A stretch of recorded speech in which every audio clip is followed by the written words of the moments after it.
Значи, улогата на ДУИ во сите овие времења, ние уште вчера видовме како пак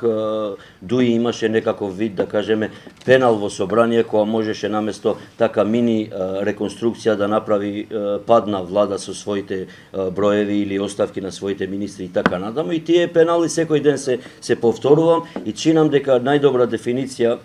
за улогата на ДУИ во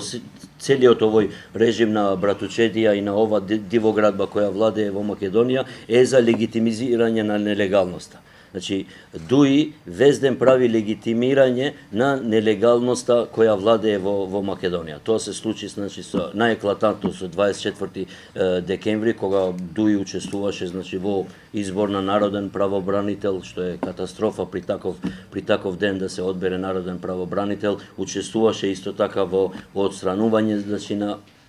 на опозицијските пратеници, во гласање на национален буџет само со еден дел на пратениците и така натаму. И вез ден, дури може да се употреби и за Скопје 2014, каде ДУИ учествува во легитимирање на нелегалност. И затоа како тоа треба да се земе предвид при вреднување на улогата на ДУИ како влијателна, но и како директно штетна и одговорна за сегашната политичка криза. Мислам дека последната безбедносна криза која имавме околу Гошинце и Куманово нема да влијае, значи, за понатамошното граѓанско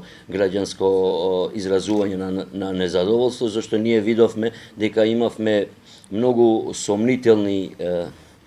случаи, како што беше некои превирања во ИВЗ кои се случија, но тоа со ништо не допринесе, значи, утредента протестите пак граѓански да бидат големи и масовни. Па исто така протестите секој ден продолжуваат во 6 часот, а друг аргумент е што во овие, значи, во протестите закажани за 17 веќе не е работа само на, не знам, малски групи, мали невладини организации, туку зад нив стојат голем број на политички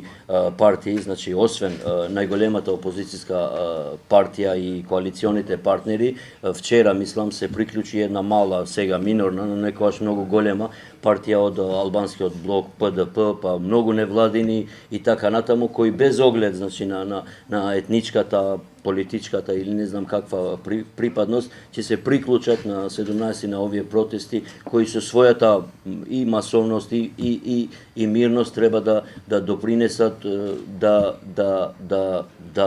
да се види дека ова општество не сака, значи, неизживувано дете кое сака да има Мерцедес со екран позади да го води.